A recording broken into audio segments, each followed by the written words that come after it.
In the heart of Africa, beneath the shadow of ancient mountains and the whispering winds of the savannah, a royal bloodline was born, one whose legacy would shape empires, spark wars, and be buried beneath centuries of silence. Their story is one of glory and betrayal, of kingdoms lost and secrets erased. For generations, the world has looked away, afraid to confront the truth of a royal race that changed history and was nearly erased from it. This is Voices of the Forgotten, where we bring history back to life. Centuries before the rise of Europe's great dynasties, before the crowns of England and France, there was a royal race in Africa whose influence stretched from the golden sands of Nubia to the green hills of Ethiopia, from the bustling markets of Timbuktu to the palaces of Egypt. They were kings and queens, warriors and priests, visionaries and builders. Their blood ran through the veins of pharaohs and emperors. Their wisdom shaped the world's oldest civilizations. But their story was not just of triumph. It was a story of exile, of forbidden unions, of secrets hidden in plain sight. As new powers rose, the memory of this royal race was deliberately erased by conquerors, by colonizers, even by their own descendants. Why? What was so dangerous about their legacy? And why does no one want to talk about it? But what really happened? And why was this story hidden? Before we begin, don't forget to like, subscribe, and share your thoughts in the comments. Your voice helps us uncover more forgotten truths. The story begins thousands of years ago, along the banks of the Nile, where the river's life-giving waters carved a green path through the desert. Here, in the ancient land of Nubia, known to its people as Ta Seti, a royal family rose to power. They were the Kushites, dark-skinned and proud, their features carved in stone on temple walls, their names sung in hymns to the gods. The Kushite kings were not mere chieftains. They built cities of gold and stone, commanded armies that marched across deserts and traded with distant lands. Their queens, Kandakes, were warriors in their own right, leading armies into battle, ruling as equals beside their husbands. But the world beyond Nubia was changing. To the north, Egypt's pharaohs watched with envy and fear. For centuries, Egypt and Nubia were rivals, sometimes trading, sometimes warring, always watching each other with suspicion. Then, in a twist of fate, the royal blood of Nubia would flow into the heart of Egypt itself.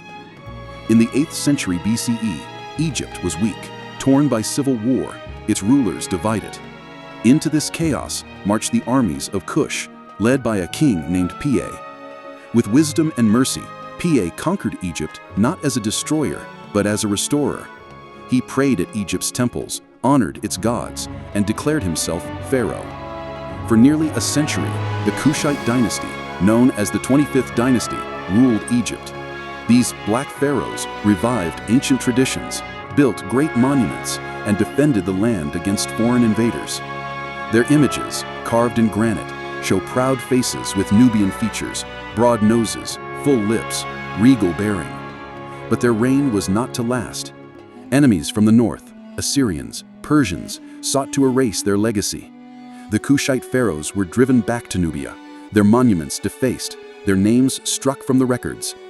Yet their bloodline endured, hidden in the shadows of history. Centuries later, the world had changed. Rome ruled the Mediterranean, its legions marching across Africa. But in the kingdom of Kush, a queen named Amani-Erenis rose to power. When Rome demanded tribute, she refused. When Rome invaded, she led her armies into battle, facing the might of Augustus himself. The war was brutal. Cities burned, temples fell. But Amani-Erenis would not yield.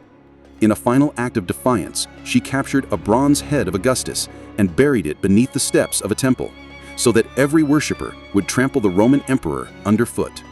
Rome was forced to make peace. Kush remained free, its royal line unbroken.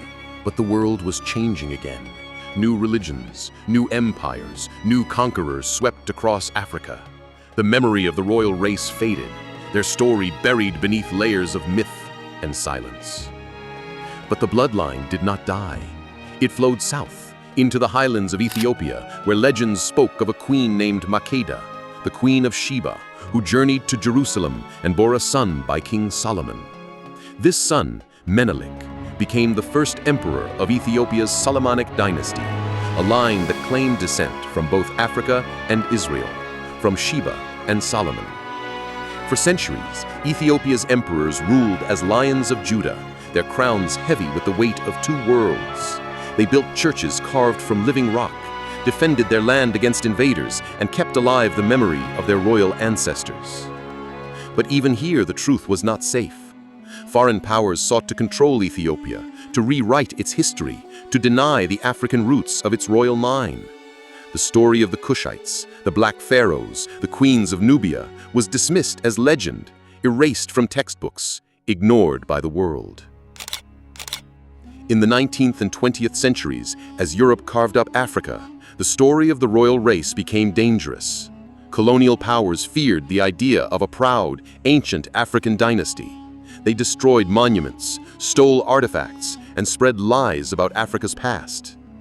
Even in modern times, the legacy of the royal race is controversial. Some scholars deny their achievements, others claim their bloodline was lost. But in the villages of Nubia, in the churches of Ethiopia, in the hearts of millions across Africa, the memory endures.